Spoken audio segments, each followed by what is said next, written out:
அனைவருக்கும் எனது அன்பான வணக்கம்.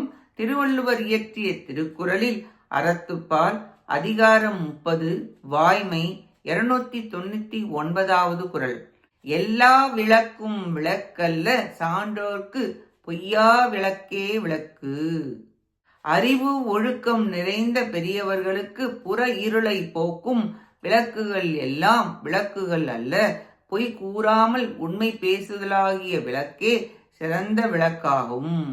புற இருளை போக்கும் உலகத்தார் கூறும் விளக்காகிய சூரியன், சந்திரன், அக்னி என்ற 3 சுடர்கள் பொருள்களை விளங்கச் செய்வதனால் விளக்கு என்று கூறுவர்.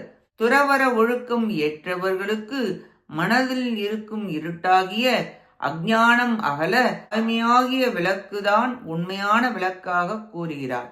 பொய் இல்லாமல் இருந்தால் மெய்யை உணர்தல் சான்றோர்களுக்கு விளக்காகும். மற்ற விளக்குகள் வெளி வெளிச்சம் தரும். அக இருள் அறியாமை போக பொய் பேசாதிருத்தலாகிய வாய்மை விளக்கே ஒளிரும். இக்குறளாலும் வாய்மையாகிய அறத்தின் தலைமை கூறப்பட்டது. நன்றி, வணக்கம்.